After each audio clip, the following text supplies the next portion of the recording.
Muito bem, muito bem. Que o Senhor seja louvado. Amém. Para sempre seja louvado. Para sempre seja louvado. Você tá boa, minha fiota? Muito bem. Tem um telefone tocando aqui. Minha filha é de Curitiba, mas ela agora dessa vez eu não atendo.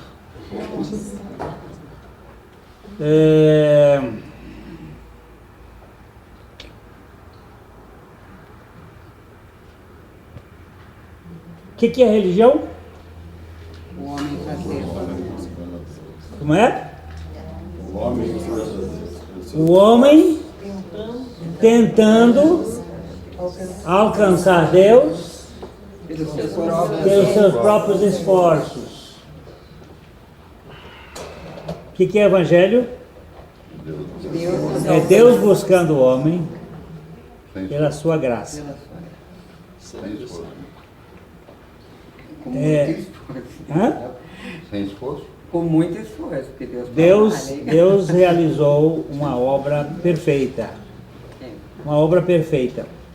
Então, religião é o homem tentando se religar com Deus. Evangelho é Deus ligando-se ao homem. Primeiro é Deus humano, humanizado. É um Deus que busca o homem por sua graça. São dois modelos diferentes.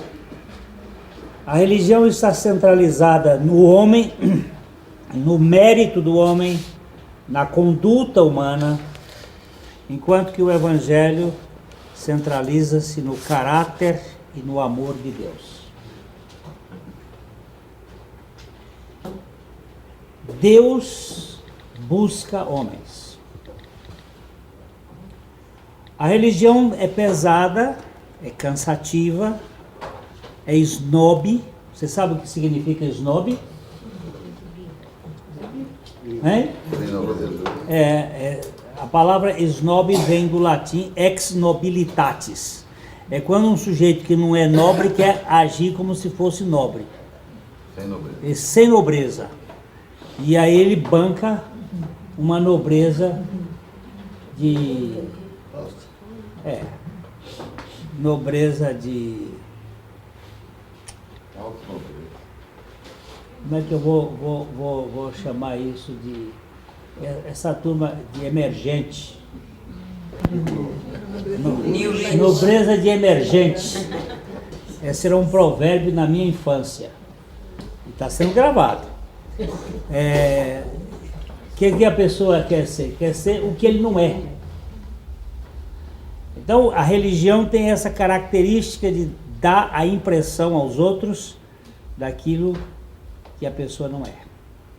Enquanto que o Evangelho nos aceita, Deus nos aceita graciosamente por sua graça e nos transforma graciosamente por seu amor incondicional. Vemos o Evangelho caracteristicamente no verso 21 de Gênesis 3, que é Deus fazendo vestimentas de peles para Adão e sua mulher e os vestindo. Deus quem faz roupa é o quê? Design de moda. Estilista, design de moda. Hoje a Margarete não está aqui para poder nos ajudar.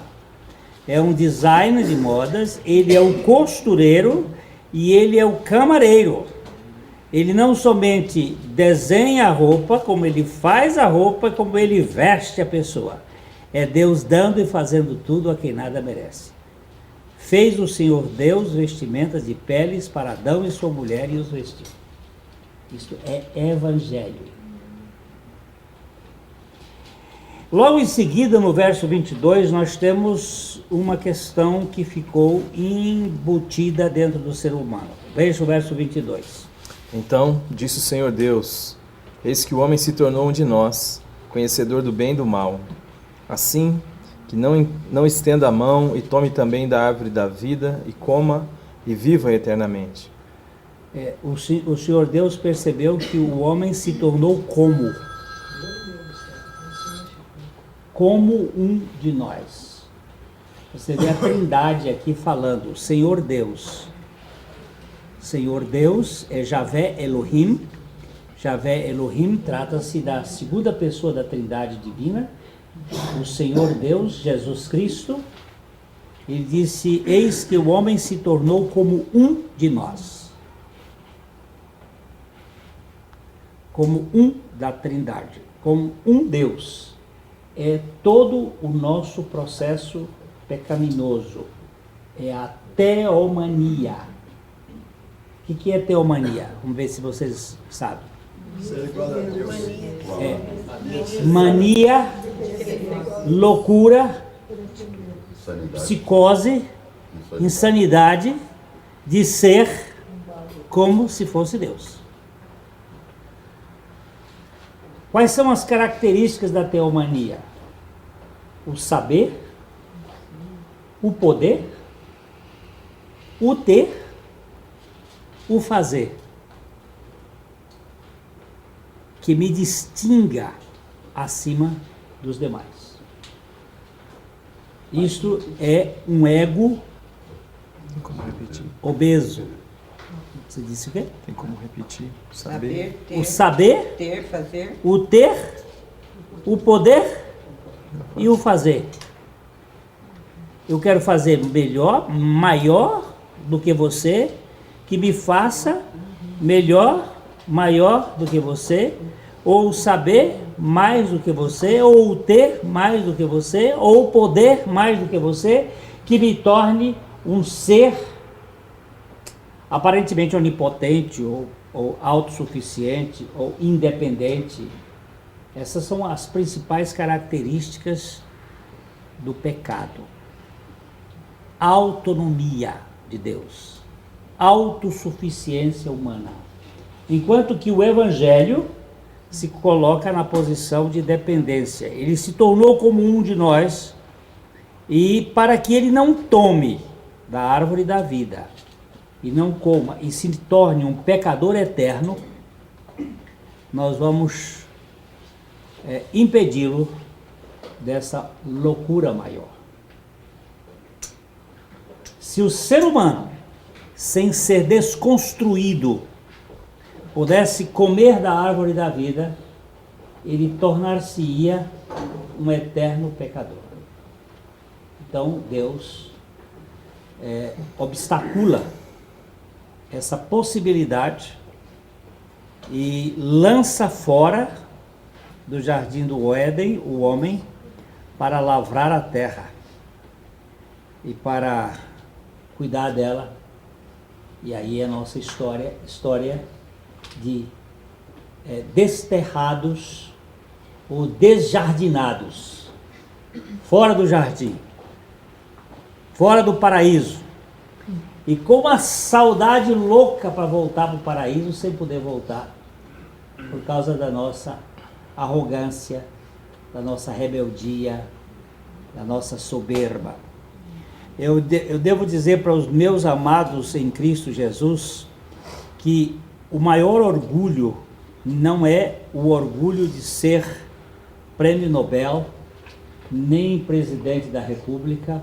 O maior orgulho é de ser espiritual, de ver sua oração respondida e se orgulhar de que você é amigo pessoal de Deus e que Deus faz o que você manda. Eu tenho muito mais medo, dizia Lutero, do meu coração do que do Papa e dos seus cardeais. E o meu coração justo é muito pior, hein? Do meu coração justo, né? E o meu coração justo é muito pior do que todo o orgulho da turma de Brasília. Eles juntos não se comparam. A arrogância de felicianos a um, quando um pastor se arroga a ser pretor ou promotor de qualquer ideia. O pecado é pecado e só Deus pode tratá-lo. Hoje eu tive a oportunidade de falar com alguém que passa por um momento sério por ter matado uma pessoa, e eu disse: esse pecado é muito menor do que o único pecado que impede alguém entrar no reino dos céus. E os olhos dela se arregalaram para mim e disse: qual é o pecado maior do que o assassinato? Eu digo: não creio em Jesus Cristo. Do pecado porque não creram em mim.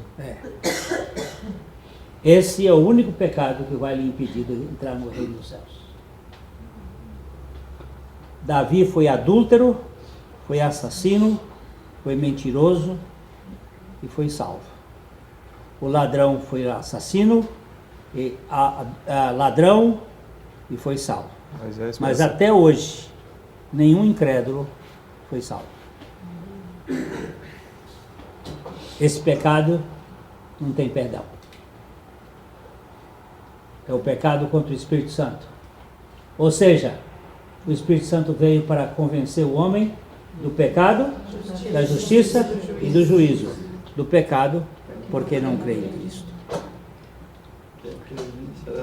O único caminho de você chegar no reino dos céus, quer você queira, quer você não queira, não é o budismo, não é o confucionismo, não é o maometismo, não é o cristianismo, não é a Igreja Batista, não é a Igreja Católica, não é a Assembleia de Deus, é Jesus Cristo.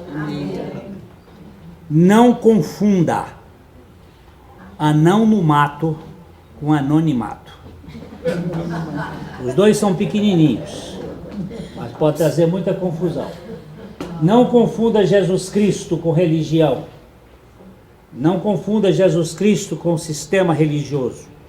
Foi expulso e colocou querubins ao oriente do jardim do Éden, a refulgir da espada que revolvia para que guardasse o caminho da árvore da vida. Só en passant.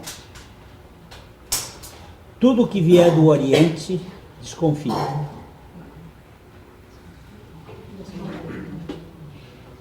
Só de passagem. Oriente a sua vida por não viver pelo Oriente. Desorientado. Esse texto aqui é um texto que guarda um enigma. Ao oriente do Jardim do Éden está a Índia. Tem muita gente que hoje não come carne vermelha. E diz que carne vermelha faz mal. Eu quero desafiar, eu tenho aqui um veterinário e mais outro, eu quero desafiar aqui médicos e mais alguém que me diga que depois do dilúvio carne vermelha faça mal para alguém. De onde vem isso? Vem da deusificação da vaca.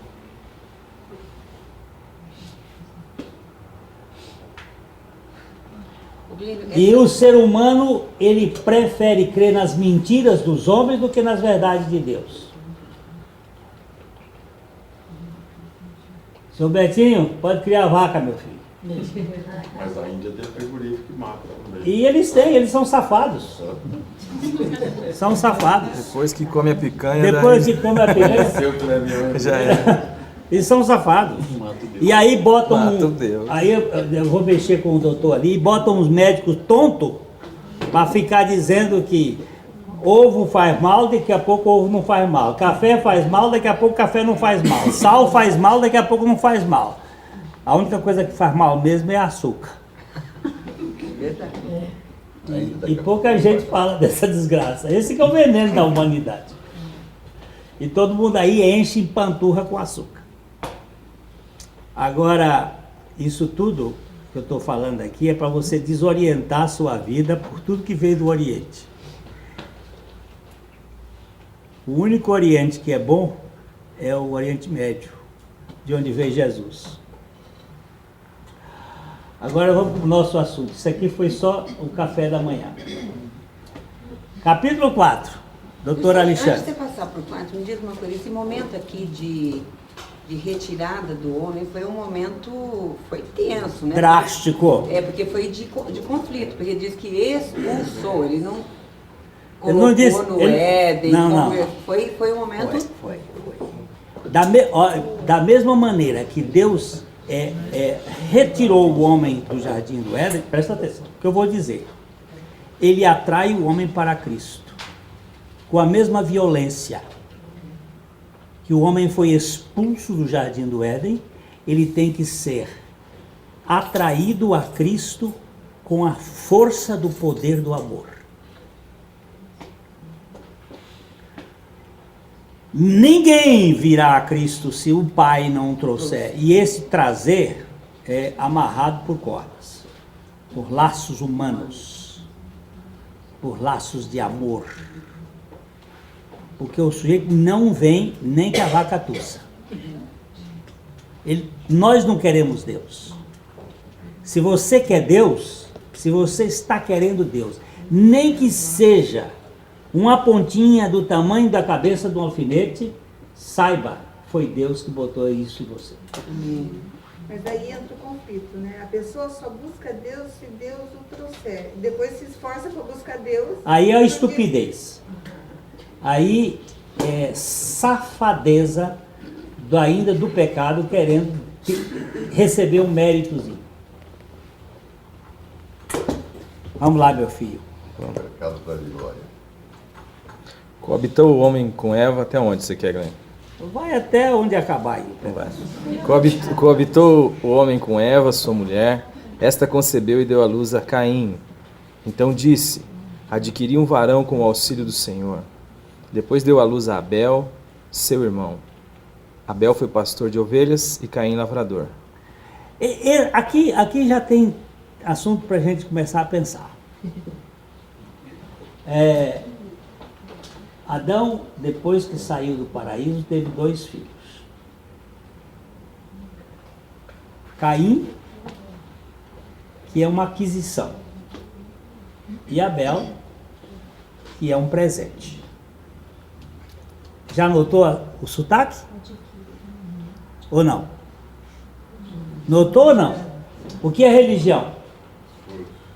É aquilo que a pessoa faz para adquirir. Caim é o quê? Adquirido. Aquisição, adquirir. Olha, coabitou o homem com Eva, sua mulher, e esta concebeu e deu à luz a Caim, e então disse: adquirir. Hã? Você sabe o que é adquirir? Ganar. Hein? Canar. Canar.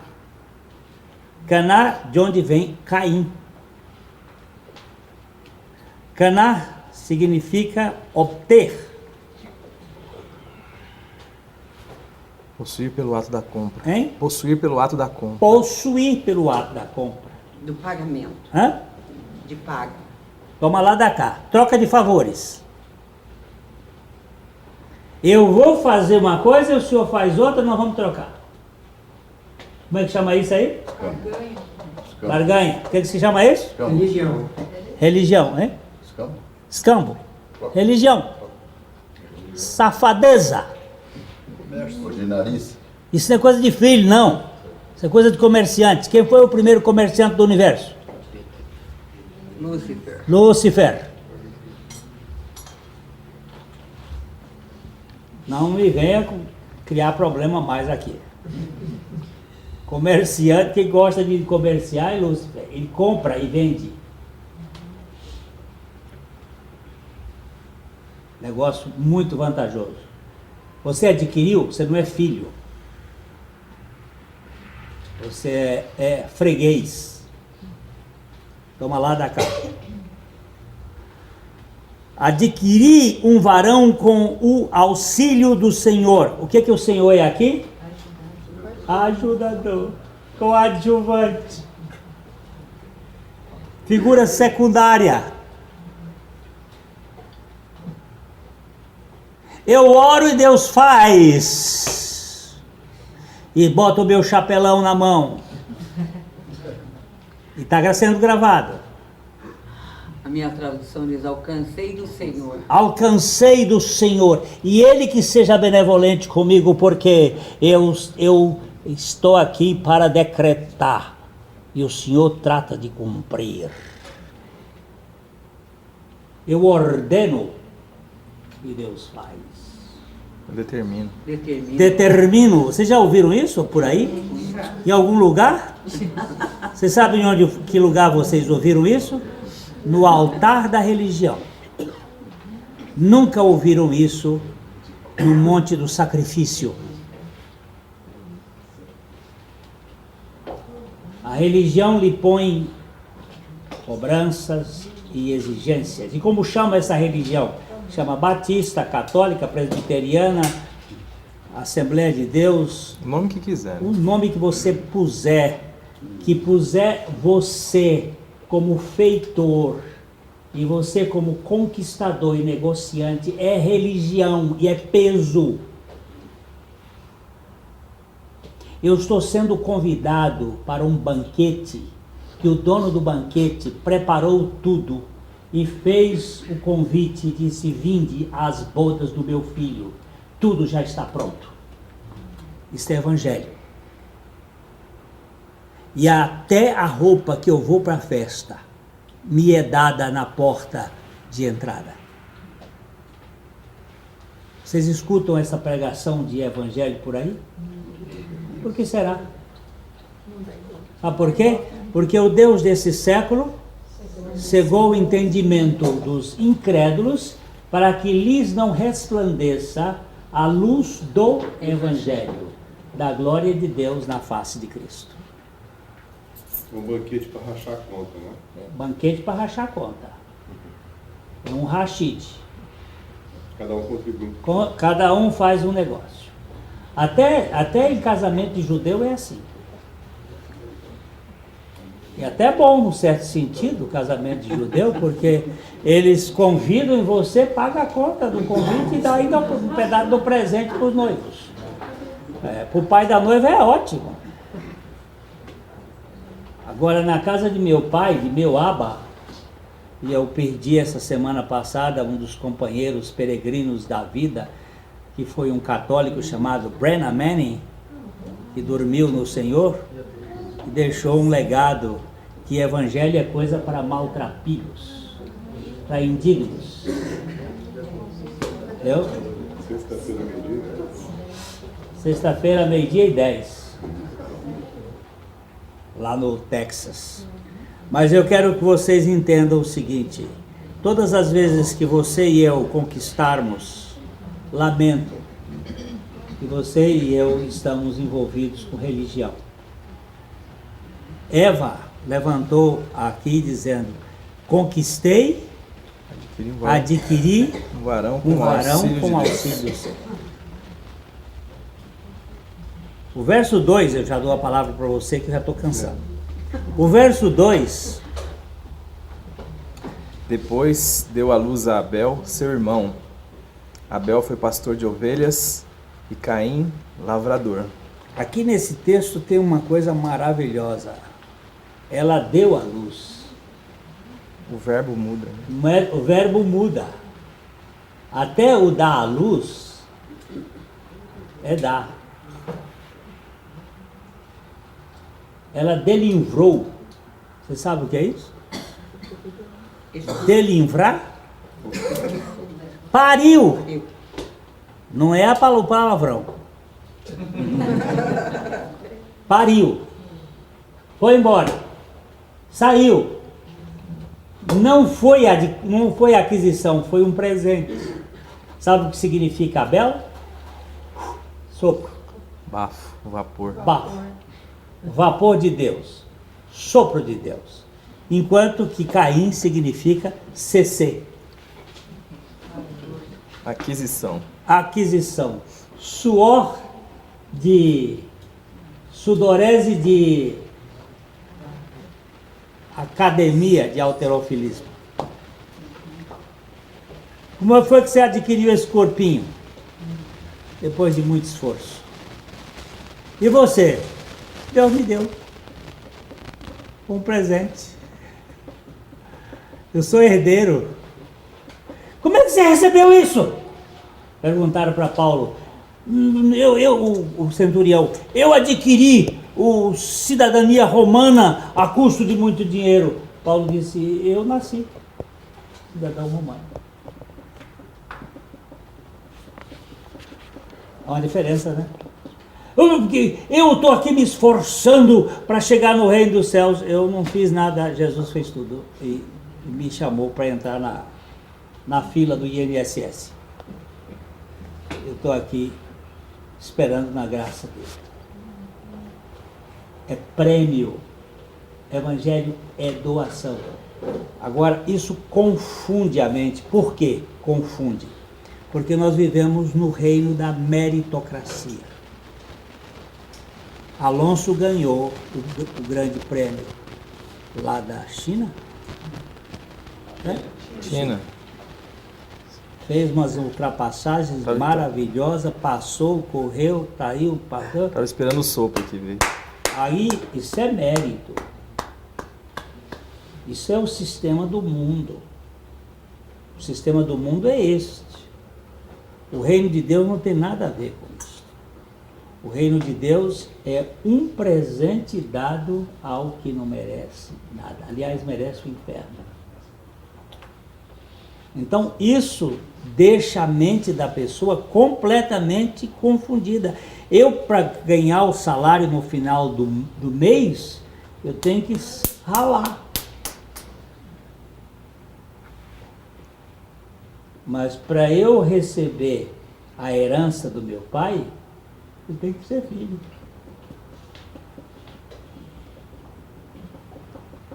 Tem que ser filho. E para ser filho, eu não tenho que fazer nada. Foi ele que fizeram tudo.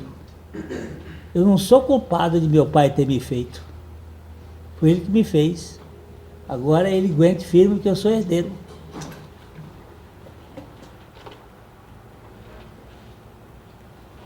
Eu sou herdeiro, eu não sou empregado.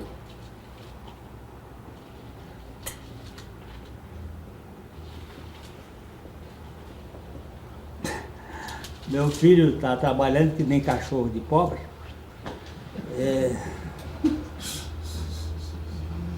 Aí ele disse assim, pai, eu estou querendo fazer um negócio aí para pedir umas férias, eu quero ficar 3 meses sem trabalhar. Eu quero ir lá para a sua fazenda. Eu digo, para onde? Lá para a sua fazenda. Eu digo, o quê?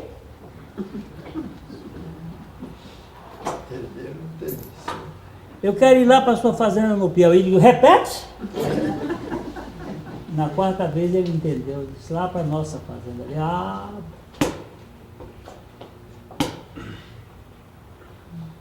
faz tempo. Ele é dono. Quando foi que ele se tornou dono? Na hora que ele foi gerado. É filho. Eu sei que tem muita gente que gosta de tratar Deus Pai de Senhor. Jesus Cristo eu trato de Senhor porque Ele me comprou com sangue e me fez parceiro dele num reino. Mas meu pai, eu gosto de tratá-lo de meu papai. Eu não sou só herdeiro de Jesus Cristo, eu sou co-herdeiro com Ele.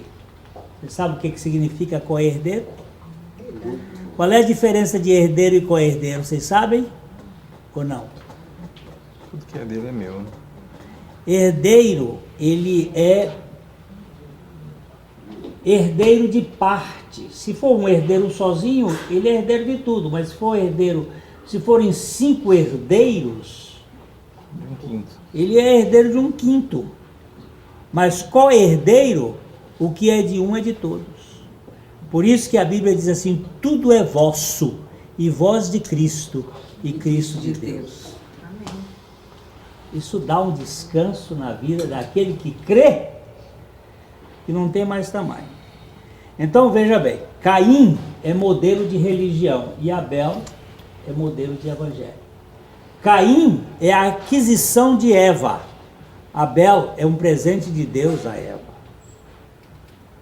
Caim é um trabalhador que ara a terra e produz a terra. Abel é um pastor de ovelhas. E nós vamos depois, a próximo estudo, falar sobre esse assunto. E o pastor naquele tempo não fazia nada. Porque não tinha lobo, não tinha onça comendo carne, os animais não eram carnívoros ainda. Eu estou falando de Bíblia, eu estou falando de evolução das espécies, que é improvável. Você vai dizer assim, esse cara é louco. Eu vou mandar ler. Quem é, Bernardo, o nome do cara? O americano lá para ele. Kent Hovind. Ken? Hovind. Hovind.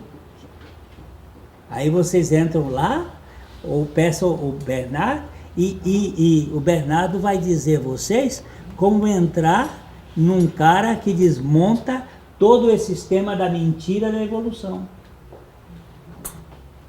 Mas nós somos muito mais fáceis crermos nas mentiras do que crer na verdade.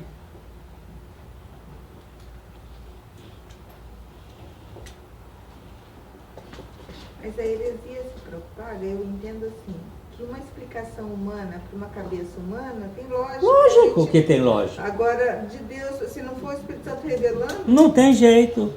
Um Deus que ama loucamente a um vagabundo como eu,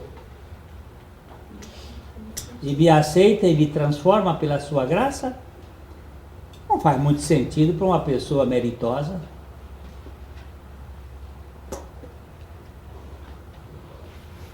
Toca para frente, meu filho. Recebe no peito e... Bora lá.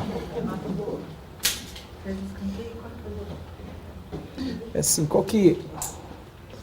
Essas questões que o Glenn também colocou aqui, e adiantando um pouquinho, só para dar uma confirmada naquilo que ele falou, vamos para Gênesis 9.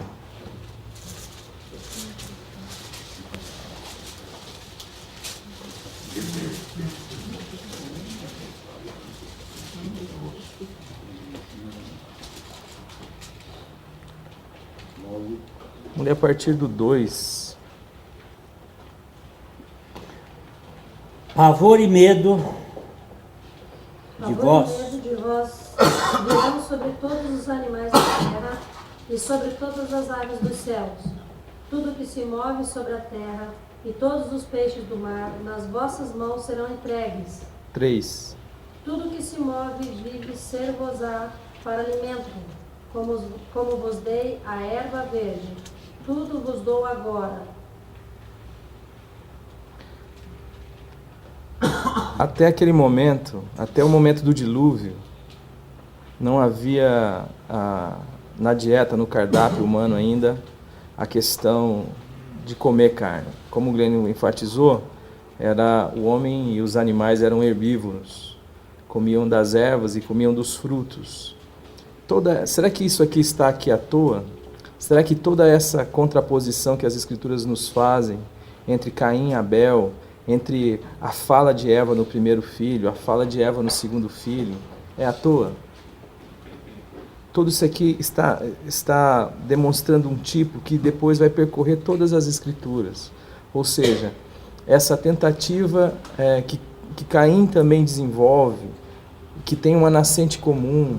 Você pega todas as religiões, praticamente todas, existem esquisitices para tudo, mas via de regra, toda religião tem um discurso apropriado, bonito, belo, tem alguma coisa que tem conotação com a bondade, mas quando você começa a se aprofundar, todas elas acabam no mesmo sistema, todas elas têm algo em comum. Não importa o nome que você dê a ela, sempre o homem será o seu Deus. E às vezes a ideia que nós temos desse homem que tenta se achegar a Deus, e ele vai descobrir que no final Deus é ele mesmo. E a grande tentativa dele é ser adorado como Deus. A ideia da profissão de Caim, uma profissão que tem a ver com o trabalho, que por sinal tem só a sua razão de ser em virtude da queda. Porque quando o homem pecou, há então a palavra de Deus que diz: agora você vai comer com o suor do seu rosto. Então são duas coisas ligadas: a profissão de Caim, a sua função e o pecado.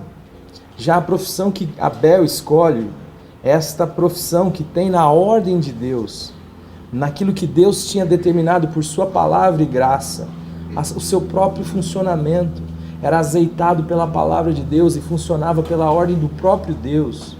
Algo que poderia ser também nas nossas vidas, se nós simplesmente nos submetêssemos a esta comunhão íntima com o Senhor, se nós simplesmente descansássemos numa coisa que foi levantada aqui logo no início: caráter. Deus tem um caráter do qual nós desconfiamos o tempo inteiro. E isto gera e produz em nós incertezas, isto gera e produz em nós práticas, isto gera e produz em nós ritos, isto gera e produz em nós sistemas onde eu tenho que agradar esse Deus, sistemas onde como eu não tenho comunhão com esse Deus relacional, como eu não o conheço de fato, então eu desconfio do que Ele vai fazer comigo, o que Ele tem para me dar, e se Ele for ter uma vontade que contraria a minha, e não só contraria a minha, mas complica a minha vida, não consigo descansar neste amor e nesse cuidado de Deus, né? Quando nós olhamos para a pessoa de Jesus Cristo, o que você vê é alguém entregue ao amor de Deus, a uma palavra que havia saído da boca de Deus, dizendo: tu és meu filho amado, eu hoje te gerei. Depois: tu és meu filho amado, em quem tenho todo o meu contentamento. E mesmo em face das questões mais difíceis, das durezas da vida que ele enfrentou, das situações mais complexas, havia sempre esta palavra sendo dita ao seu coração, na qual ele se apegava. E mesmo em face da morte, ou seja, mesmo diante da morte, das angústias que é comum a mim e a você, a palavra de Deus vai dizer que ele se angustiou de tal modo que ele suou sangue. Mas no fundo, ele sabia que só tinha alguém para confiar, em alguém para poder descansar e entregar o seu espírito, que era na vontade de Deus. Pai, faça a sua vontade e não a minha. Eu não quero ir, eu quero que passe esse cálice. Nós nos vemos diante de várias situações da nossa vida que nós esperneamos, nós nos angustiamos, nós reclamamos de Deus, nós murmuramos, nós duvidamos do caráter de amor de Deus, ou se não, apregou-se esse Deus, que o Bernard tem um texto chamado um Papai Noel, né? É aquele Deus que também é o mesmo Deus negociante, barganhador, é o Lúcifer mesmo, é aquele que mantém essa estrutura falsa do desempenho. E esse desempenho, tudo aquilo que nos propõe um desempenho, é porque crê na gente e nos incita a crer em nós mesmos. Toda a fala, toda a proposta humana, seja ela religiosa ou secular, ela tem como base a fé no homem. E nós então entramos por essas arapucas, por essas armadilhas. Entramos e tentamos então desempenhar e tentamos então ser mais, saber mais, ter mais, poder mais, aquilo. Com que objetivo? Com o objetivo de nos salvar, de uma autossalvação, daquilo que nos traga significado, sentido para a vida. Mas dentro do nosso peito existe a mesma angústia anunciando a nossa finitude, a nossa fraqueza, mas nós não conseguimos, ou não queremos, ou muitas vezes não aceitamos o convite de Deus para essa festa. As religiões, elas se propagam de tal maneira, eu fico abismado, porque nós estamos aqui num grupo falando de uma coisa que nós cremos ser o Evangelho, mas é um grupo seleto, é um grupo pequeno. Você olha para essas arapucas da religião, eu ouvi uma no domingo, que devia, sei lá, ter mais ou menos uns 10 mil metros quadrados, onde não havia nem cadeira, porque quem senta é fraco, né? Porque bom mesmo é quem fica em pé, quem tem essa condição, né? É um sacrifício a mais para esse Deus que se alimenta de sacrifício humano, né? E aquilo abarrotado, e eu olhei aquilo e falei, meu Deus, por que que isto é assim? Por que que isto é assim? Porque nós não aceitamos o nosso fim. Porque nós nos debatemos em nos render a Deus. E qualquer coisa que suscita... Eu atendi uma pessoa de Minas Gerais, que ela teve uma experiência de novo nascimento lendo as Escrituras. E quando ela leu as Escrituras e viu lá que era necessário nascer de novo, ela ficou louca porque ela nunca ouviu aquilo. Ela nunca tinha ouvido nenhuma pregação sobre novo nascimento, sobre graça, sobre morte e ressurreição, sobre suficiência de Jesus. Mas o Espírito lhe revelou ali. E então ela ficou meio surtada porque ela não via ninguém falando. Ela falou, será que essa é coisa da minha cabeça? O que é isso? E um dia ela achou o site.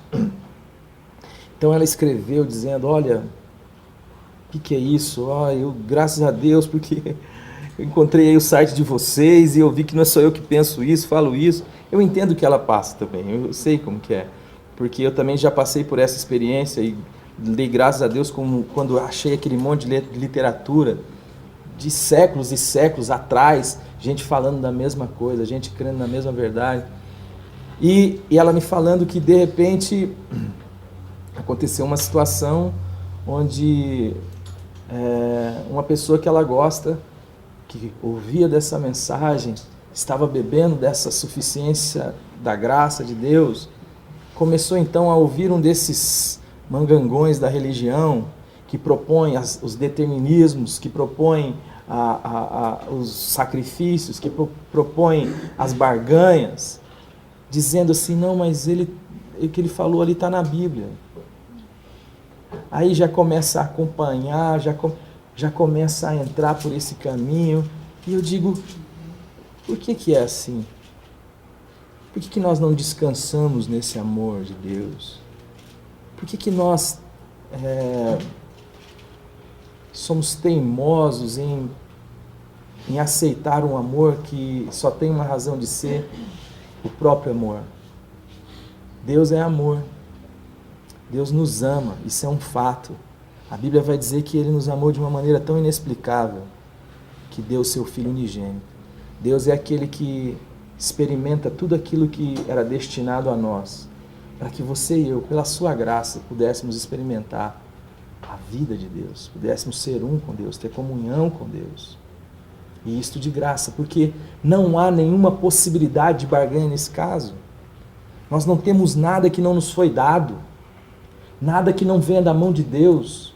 O que eu tenho então para restituí-lo? E o que eu tenho então para dar a Ele a recompensa do sacrifício do seu Filho? Ora, parece uma loucura, mas é o que está aí. A tentativa de dizer no final, Deus, eu não te devo mais nada. Olha como é que eu fui, olha como é que eu sou. Tá, querido, então quanto é que custa o sacrifício de Jesus Cristo? Quanto custa o sangue do Cordeiro derramado? Ou é graça, ou não é. Ou é este verbo do Deus dando, ou jamais você vai poder adquirir isto. Isto é uma afronta à bondade e ao sacrifício de Jesus Cristo. Isto é pisar no sangue de Cristo. Mas sabe o que me espanta? O que me espanta é que quando você olha de maneira geral para a igreja brasileira, ou mundial, sei lá, ou universal, ou internacional, bom, você que escolhe. Mundial. Quando você olha para a igreja de modo geral, a grande maioria avassaladora está dentro dessa estrutura. Vive a imposição de uma divindade pagã, exigente, sem graça. E os que se alienam disso, ou melhor, os que não aceitam esta alienação desta religião, tentam dizer que Deus não há, que Deus não existe, que é uma outra maneira de se frustrar, que é uma outra maneira de morrer, a grande maioria, e nós? E nós? Qual o impacto essas verdades ou essas palavras ou este evangelho tem causado na minha vida? Esses dias eu vi um cara que chama João Gordo. As pessoas devem saber quem ele é. Vocalista do Ratos do Porão. Um cara desse chegou e disse assim, com todo respeito a você, João Gordo, mas ele é um cara que olhou e disse assim, bom, o mundo já deu 180. Daqui para frente deve melhorar alguma coisa, não é possível, porque para piorar mais não tem como piorar mais. Olha, o cara está falando isso. O que eu quero dizer é o seguinte, este impacto do amor de Deus, esta segurança que o Evangelho nos traz, esse descanso, e não só isto, que essas informações que nos são dadas, esses ensinos, essas pregações, não tem como objetivo fazer de você confortar a sua vida como se a pregação do Evangelho fosse um puff, sabe, um colchãozinho bem macio, com um ursinho de pelúcia. Não. É para que você e eu entenda como Deus ama as pessoas e como eu sou amado por Deus e como eu estou seguro em Deus, como é bom eu poder ser eu, como é bom eu poder ser eu, ainda que o que eu sou em mim mesmo seja um pecador, e poder contar com um milagre. Que milagre é esse? Um milagre de que eu fui unido a Jesus Cristo, de que eu e Cristo somos um, de que o mesmo Espírito que habita Deus, que é Deus, é em mim e habita em mim. De modo que eu tenho uma mente com Cristo, eu sou um com Cristo. E este mundo que está desesperado, que aceita essas coisas estapafúrdias, essas loucuras para nós, a quem a luz chegou, como nós dizemos, estão perdidos, estão iludidos, estão sem vida, não conhecem a verdade. E a verdade aqui não é um dogma, é uma pessoa, é Jesus Cristo. E eu e você professamos a nossa fé em Jesus, falamos da nossa união com Jesus em sua morte e em sua ressurreição, cremos que em nós habita o seu Espírito, e Deus faz de nós, chama a cada um de nós a ser luzeiro, a ser sal. Jesus vai dizer que ninguém acende uma lamparina e a coloca debaixo da cama, ou debaixo de um alqueire, antes a coloca no velador, para que ilumine toda... Eu olho assim e falo, meu Deus, para onde vai? Precisa começar por nós alguma coisa, não é possível. Não é possível ver tanta gente sofrendo. Tanta gente sofrendo. Gente, vai para gabinete de pastor, fica lá um tempinho e vai ouvir. Vai ouvir as histórias. Vai ouvir as angústias das pessoas. E quando você vai ver, é a ocultação deste Deus gracioso que quer se mostrar, que quer se dar a partir de mim e de você, que quer brilhar no seu rosto para o outro, que tem interesse no outro.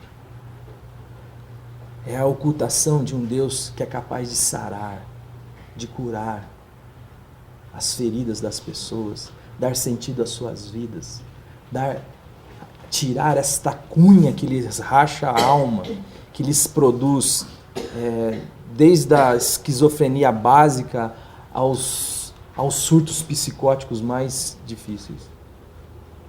E você vê as pessoas doentes, e quando você fala do amor, quantos casamentos arrebentados, porque esse Deus gracioso, Deus e Pai de nosso Senhor Jesus Cristo, não foi apresentado a essas pessoas. Quantos filhos em conflito com seus pais? Quantos pais em conflitos com seus filhos?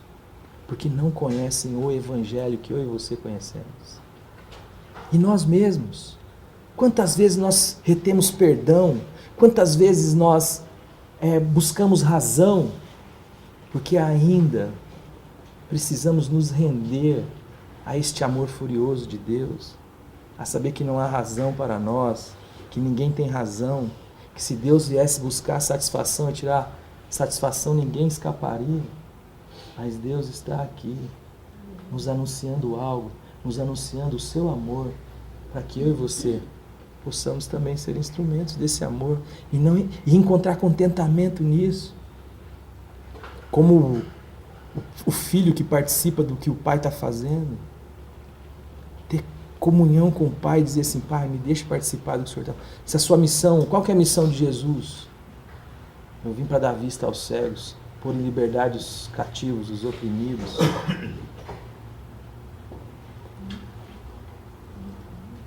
Eu vim para anunciar o ano aceitável do Senhor. É isso que Deus está fazendo. E é isso que Deus nos chama como igreja. A ter gozo e contentamento no Senhor. E a sentir alegria na comunhão com Deus. No anúncio a um mundo que jaz em trevas. A ser luz, a ser sal. Não por mim mesmo, porque eu não tenho, mas porque a graça de Deus me alcançou. Porque Deus me escolheu antes da fundação do mundo para poder ser um instrumento da sua graça também. Isto me faz dobrar o joelho, faz adorar o Senhor. Quem de nós pode alguma coisa? Ninguém pode nada. Mas quão privilegiado é aquele por quem Deus anuncia o seu amor ao mundo. Por quem Deus faz com que um instrumento da sua graça para libertar outras pessoas. É isso que eu vejo assim, sabe? O sentido desta reunião, de tudo que foi ensinado aqui pelo Glenn no começo. Desculpe que hoje eu estou falando demais, né, amado? Mas eu olho assim, gente, e vejo um mundo perdido.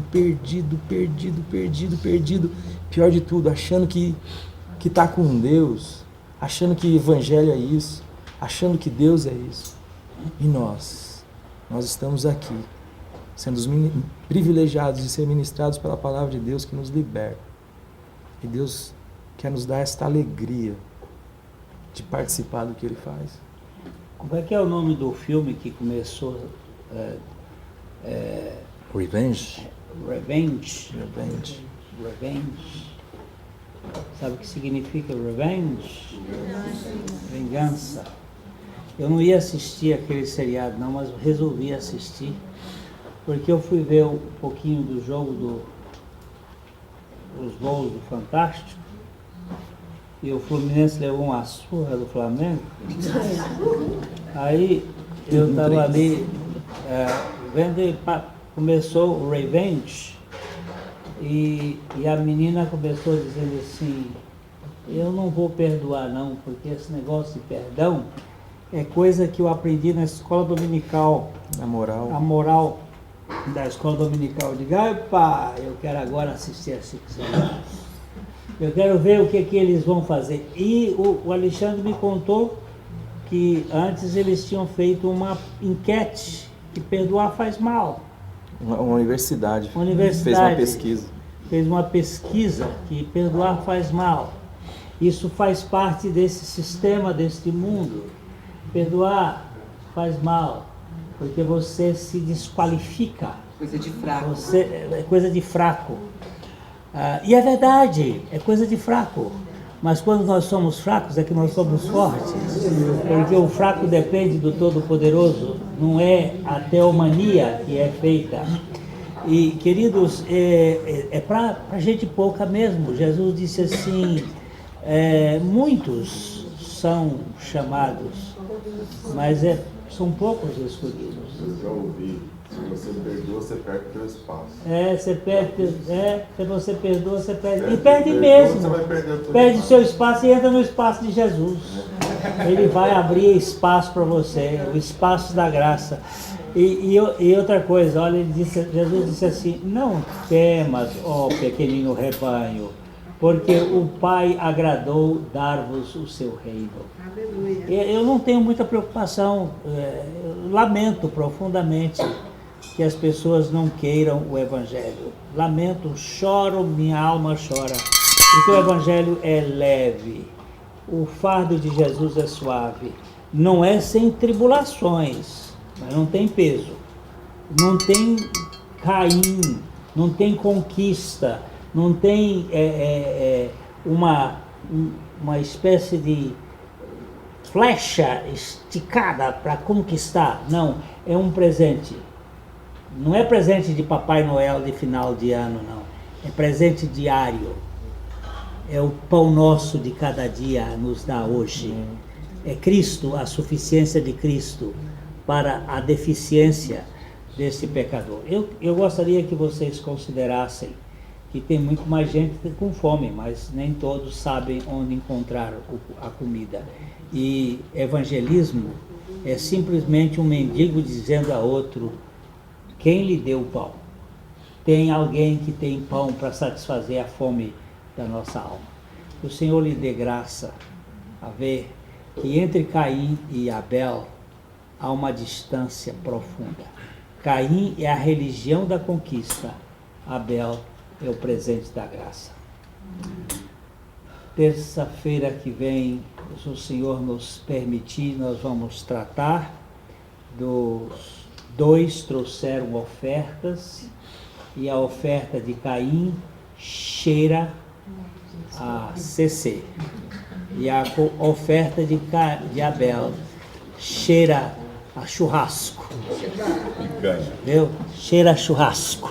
Tem um cheiro agradável diante do Senhor. A mensagem que você acabou de assistir faz parte do Ministério de Comunicação Palavra da Cruz. Temos um grande acervo de estudos bíblicos em áudio e vídeo.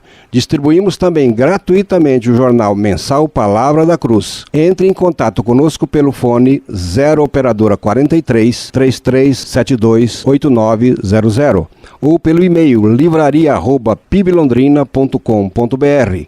Visite-nos pelo site www.livrariapiblondrina.com.br ou acesse www.piblondrina.com.br. Graça e paz.